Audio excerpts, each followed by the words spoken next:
Hello, and welcome to this episode of the Future of Work Talk. I'm your host, Shelly Kramer, and I'm joined today by Suzanna Keith and Sonal Rinello from Hello Career Guru. I'm really excited to hear about what Hello Career Guru is doing. And, I think that the coming out of a global pandemic means there are a lot of things that are going on in the workplace. There have been a lot of changes. What the workplace looks like in the future is different and will be different for many organizations and for many employees. And, there's also been a tremendous impact borne by women as a result of a global pandemic. So I'm really excited to have this conversation. And with that, we're going to kick it off with Suzanna. I know you're the founder of Hello Career Guru. Let's hear a little bit about your story.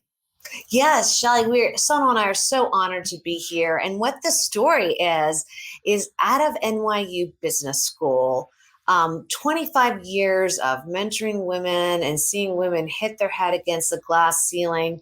I felt that it was time to really make a change and make a difference. Hey, if we get more women in the C-suite, maybe we'll get a female president, right? We got to keep trying.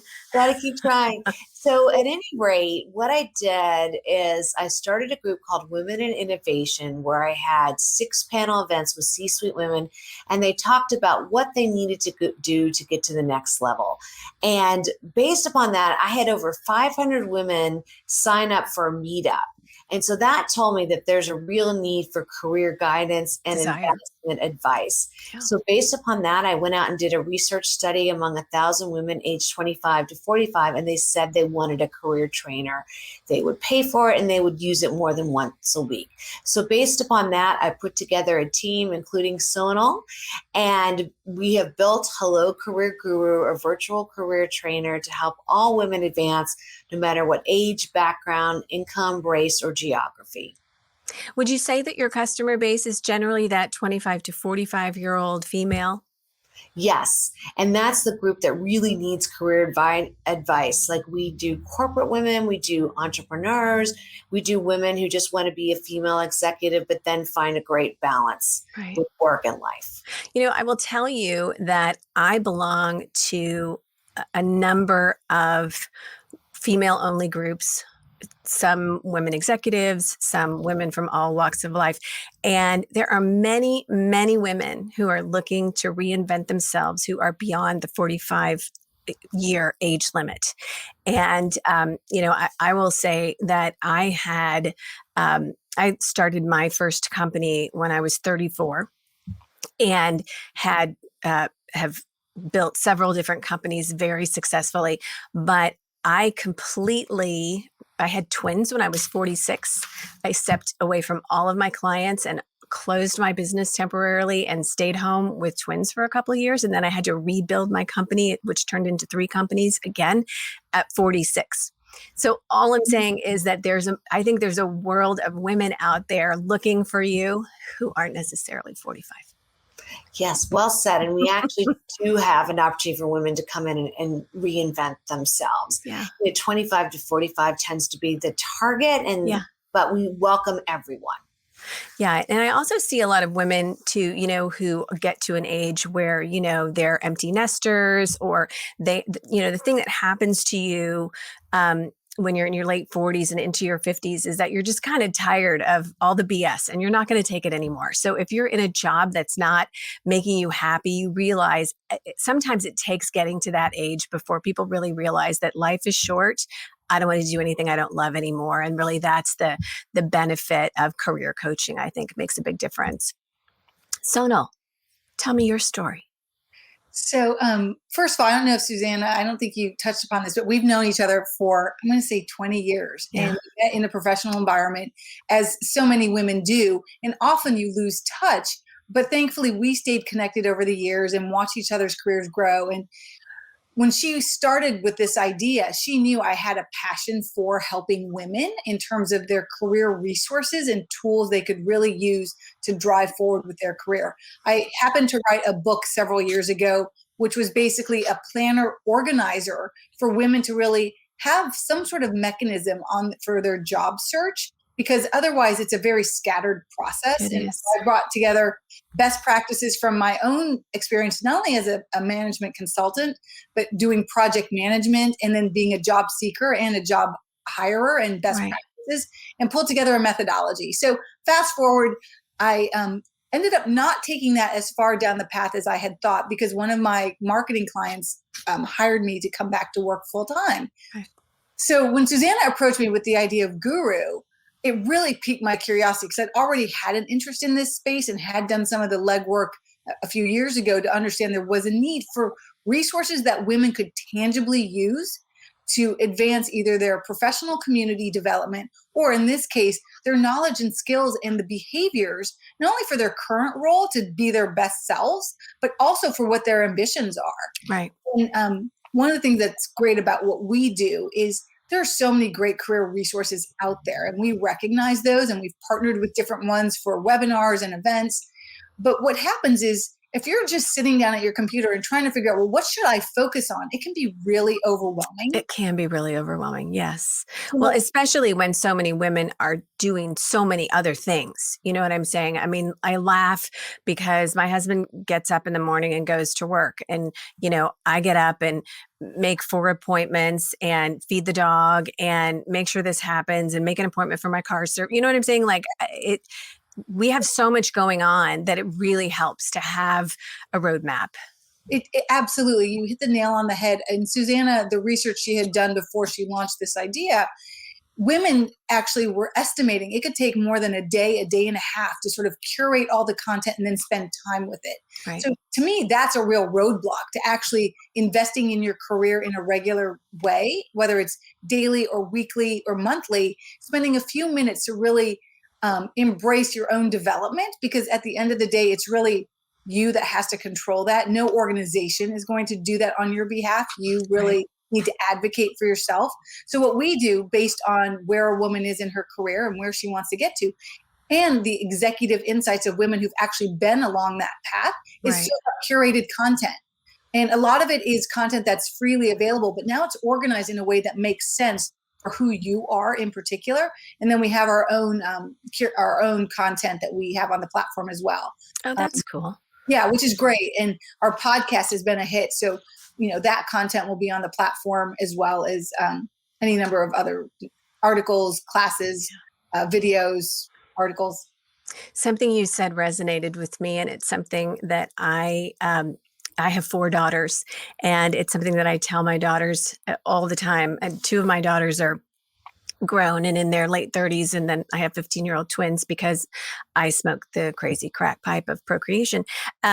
But one of the things I tell my girls is that I can promise you that there is nobody within the organization that you work for, or a company that you will ultimately work for, who gets up in the morning and says, I hope that Shelly Kramer has her best day today, and that she is realizing her career ambitions and goals working for me and my company. I want to make sure she gets as far along, accomplishing those goals as humanly possible. That's not how life works. No. That's not how business works. And so, as you said, you have to be your own advocate. Women, I think, generally speaking, are not very good at this. We tend to put up with a lot before we put ourselves first. But it's just really understanding that, advocating for yourself. And also, I think what's so cool about this company, this platform that you've created, is that I am a voracious consumer of content, and I consume it, and I share it, and I categorize it in my brain. And that is something that you're kind of either wired to do or you're not wired to do. And more people than not are not wired to do it. So to me, when I can go someplace that has this collection of information that serves as a resource to me, and I don't have to go find it, because that's really time consuming, so I think that that's a really cool part of your offering. And so tell me a little bit, Suzanna, what other things, actually let's step back and say, so when you're talking with your prospective audience, what are the important things that they need to keep in mind when they're looking for a job or when they want to progress in their career? Shelly, great question. One of the great things about Hello Career Guru is we also lift up everybody else's content and especially thought leaders. And one of the great things is when you look at one of the key thought leaders out there, in fact, one of the first Black CEOs in Silicon Valley, Shelly Archambault, who wrote the book Unapologetically Ambitious, one of the key things she says is to always tell everyone what you do when you're in a meeting introducing yourselves and potentially what value you add. So instead of saying, hi, I'm Suzanna Keith, I'm a data analytics analyst, you say, hi, I'm Suzanna Keith, I'm working every day to show how our company progresses and where we are in the competitive space, so that you're always constantly adding value. Secondly, to really help yourself progress is try and find a sponsor within your company, not just mentors. Mentors are important. They can be in your company or outside of your company, but try and find a sponsor within your company who really is part of the decisions to get people promoted, who can help you map out what your best game plan is. So those are two key things. And I think that it's really important. And this is my personal opinion. That supporter, sponsor, is that what you called it? A sponsor? A sponsor. Doesn't have to be a female.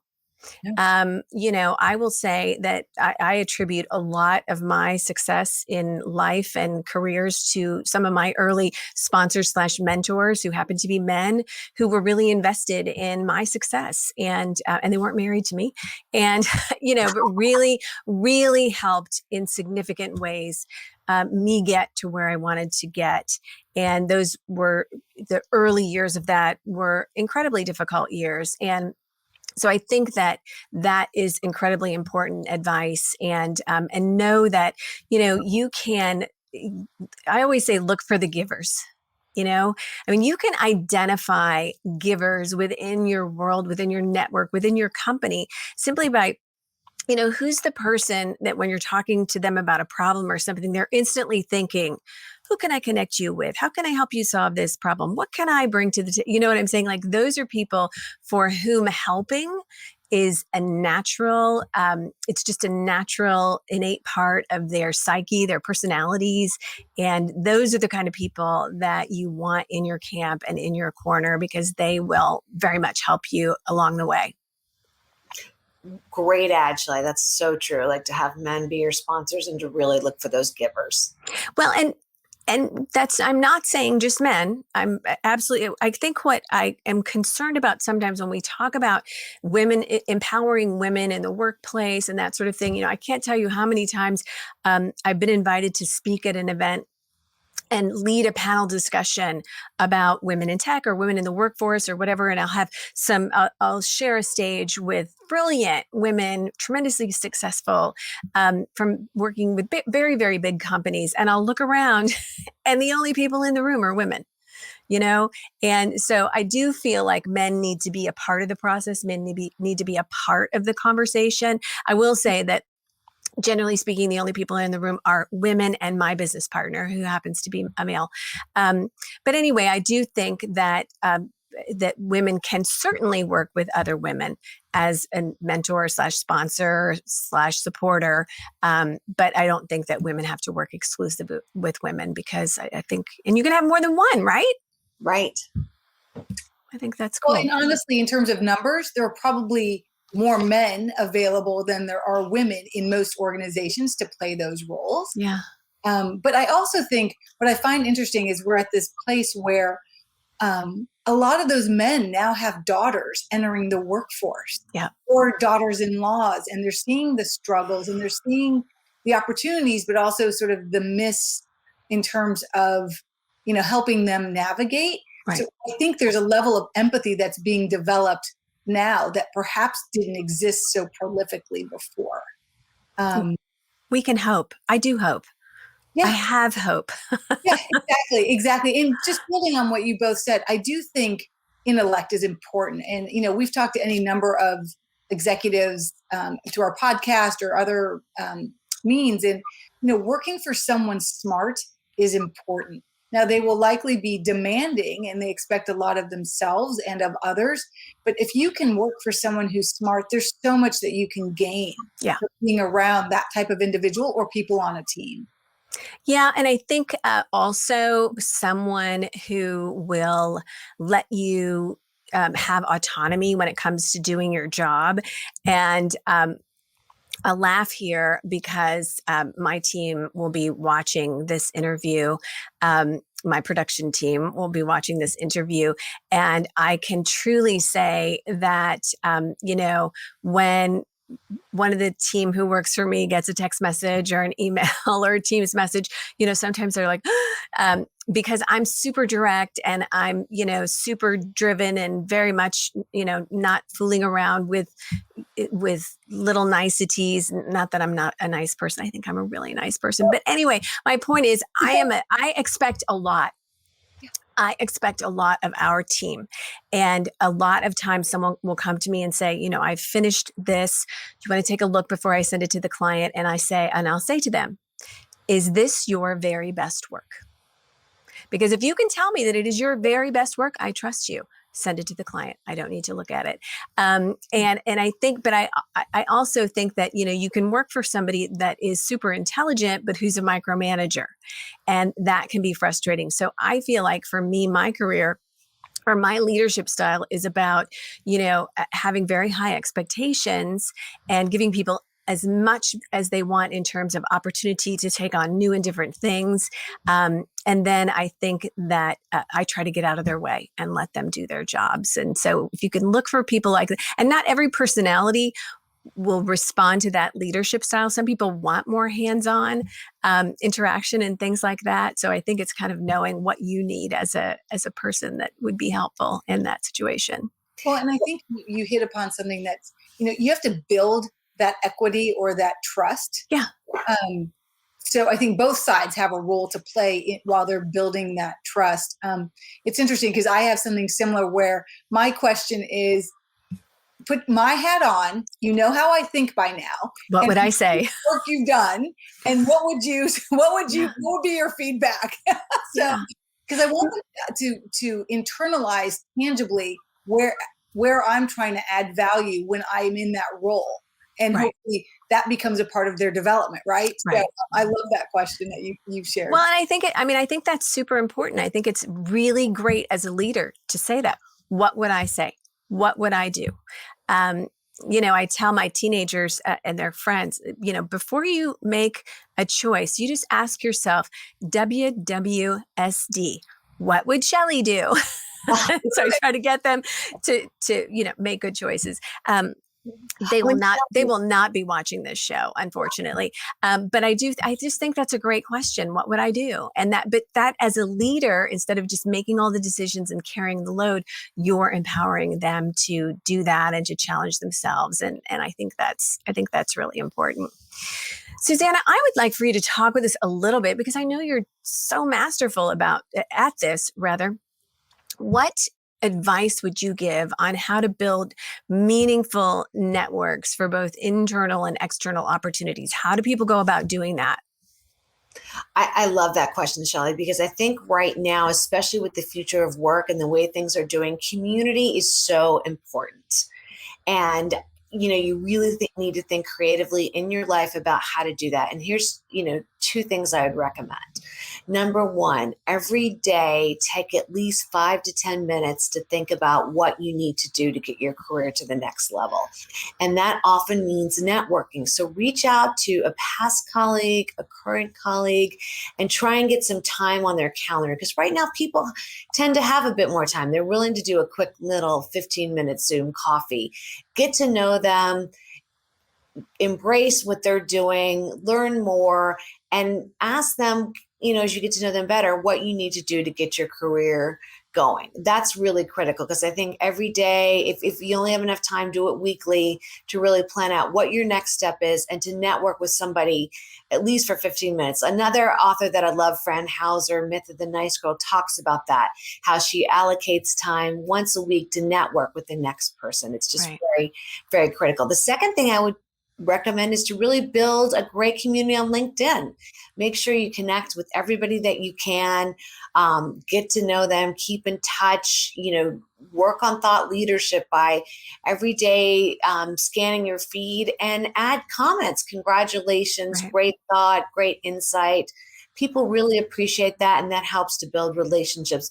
And then one thing as we emerge from the way things are now in the future of work is connect with people. I call it planes, trains, and automobiles. Just connect with anyone everywhere that you can, because you never know where you can help each other out. And I think one of the great things the two of you were just talking about is when you connect with others, you have empathy as a leader. And empathy is so important right now with everything that's happening with remote work, with women juggling families and educating their children. I think that that's a great way that you could connect and communicate your skill of empathy. Well, and networking today is much easier than it was, 20 years ago when you actually had to, suck it up and go to that chamber after hours event or whatever. I'm kind of an introverted extrovert. So, I always loathed those things. But part of my career success was that I realized early on the role the internet was going to play in business and the role that social was going to play in life. And so I have a gigantic network, and I started building that network more than a decade ago. And, I have thousands of friends across multiple networks. And so it's easy for me to, I belong to several, and I will say Facebook is my least preferred social network, mostly because I just hate Facebook and everything that it is. That said, that's where people are. And there are so many groups of women on that platform, and that you can find, that you can be invited to. Really, that's where my comment earlier about women over the age of 45 looking to reinvent themselves, because I see these questions come up in discussion groups all the time. And so great resources there. I've been using LinkedIn for so long, and I'm laughing that I feel like a global pandemic has really helped people see the power, especially of LinkedIn. But it's as easy as, popping in the morning, either before you read your email or after you read your email. Doesn't everybody do these things first, right? And scrolling through LinkedIn. Oh, it's Susanna's birthday. Oh, Sonal, you wrote that really great post. That's awesome. I really enjoyed the takeaways there, or whatever. And, my advice is to don't go with the ask.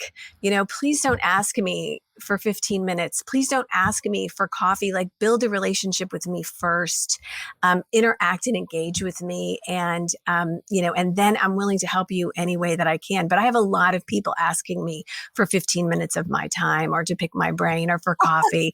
And it really is like, give before you ask, and so when you're building that network, and you know what, Twitter is a great network too. I think really, Suzanna, that may be where you and I met a decade ago. And we have many, many mutual friends that we met on Twitter. And so those networks exist, and so many people are out there willing to be connected to you, to help, to support you. But it is a give and take thing. And so to me, an easy part of this advice that you've just given is understand the power of social networks. And if you don't have a legitimate presence on social that you're working on a regular basis to build, fix that, because today our network is part of what we bring to an organization. So well said. Yes. And it's interesting. I think in my career, I would hesitate because I didn't know what value I could bring to those conversations or interactions. But you realize there's so many ways, no matter where you are in your career, whether it's you read an interesting article, or you were able to apply something that someone had shared in a post, or you maybe you find out you're at the same alma mater. So regardless of where you are in your career, you do have ways to add value to that engagement. Right. Just, I think the instinct is, oh, I don't have anything to offer, but you do. You just have to dig a little bit. Yeah, we women are bad at that sometimes. Yes. I'll tell you a story about serendipity and connecting. As I mentioned, I have a pretty big network, and I don't know, sometime in the last year, and I share a lot of content across all networks. And it's not because I'm hanging out on social networks every day. It's that I already mentioned, huge consumer of all kinds of content. And I've got a little share button in my browser tab that allows me to share anything that I read that I think is interesting. And I do that a lot. And so I had shared something, and this woman had made a comment on whatever it was I shared that was interesting, and we kind of started having a conversation.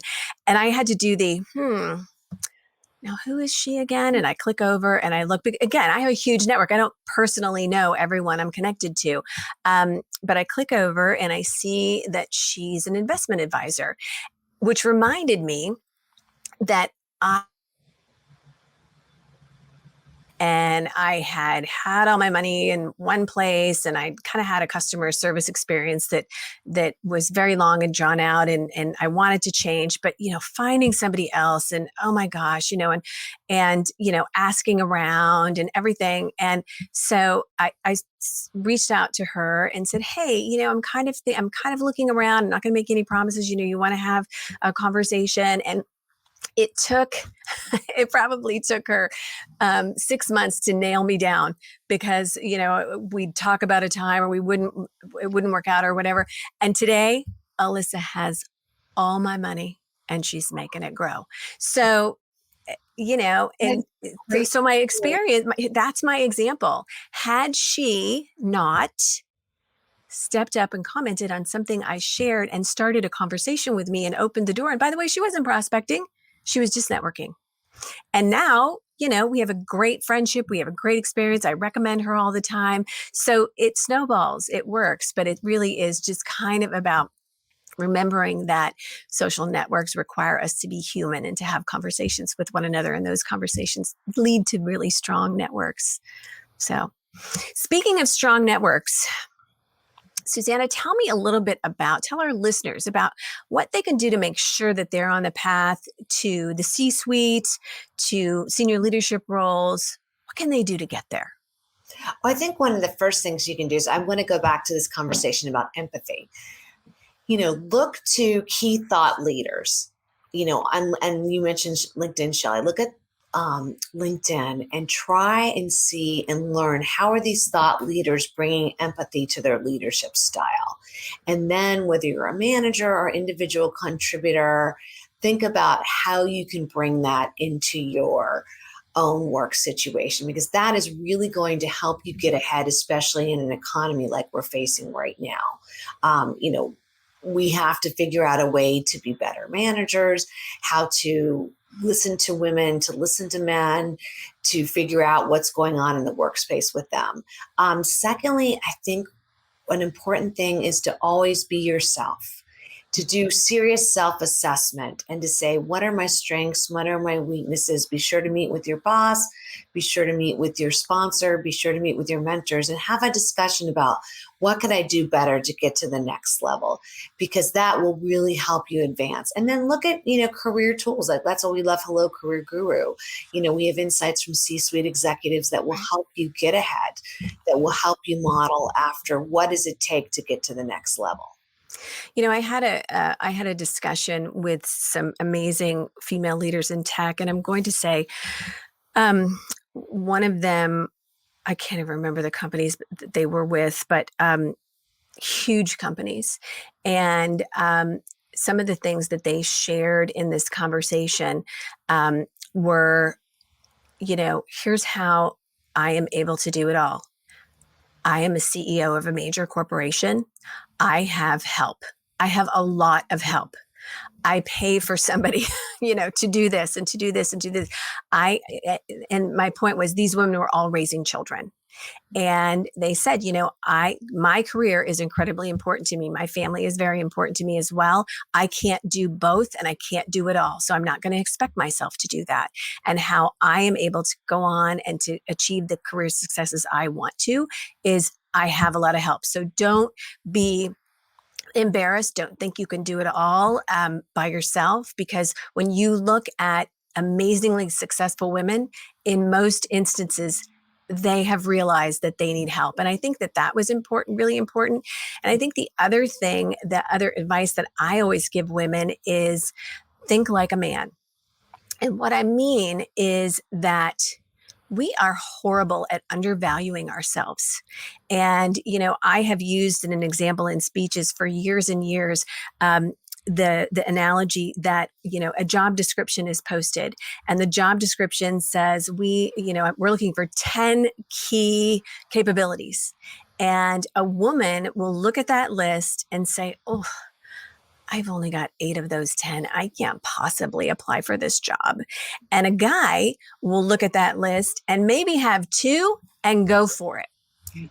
So quit being so hyper focused on you thinking about not being good enough or not being accomplished enough or whatever, and think like a guy. Go for it. What's the worst thing that can happen? You get a no. Well, and it's interesting. I read something recently that talked about, and it's interesting because I have to fully process it, but I thought it was intriguing. It said, don't even focus on your weaknesses. Yeah, Right. things you need to improve, but what are you really good at? And Right. and run that message wherever you can with it, Right. and communicate that. And that goes back to Susanna's point, like, what value do you add? Right. Not just your title, but what do you do and how does it add value to an organization? Typically, if you've been successful, it does rely on your strengths. And so Right. what are those and how can they be applied in a new situation? So I completely agree. I think that's such a telling example that still holds true today. It still holds true today. It still holds true today. And, I, in thinking like a guy, I have one more example to pass along. I had, years ago, I sent my girls in the summer to a co-ed basketball camp. It was just the time when they were young enough, and I was trying to, get them out of the house for 4 hours at a time so I could get some work done. And they were probably in second grade. And I picked them up after the first day. And I was also taking another little friend of theirs, a little girlfriend of theirs.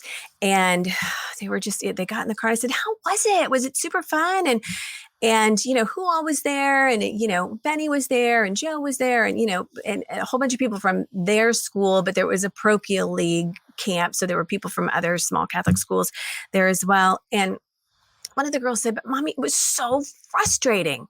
And I said, why? And she said, well, every time I was there and, like Joe would have the ball and I would be completely open. I'd say, Joe, pass me the ball, pass me the ball. Joe would never give me the ball. And then, we would be doing something else and Benny would have the ball and I'd be like, Benny, pass me the ball. And it was so frustrating because here we were standing here at a basketball camp, ready to play basketball, and no one would ever give us the ball. And it broke my mommy heart for a second.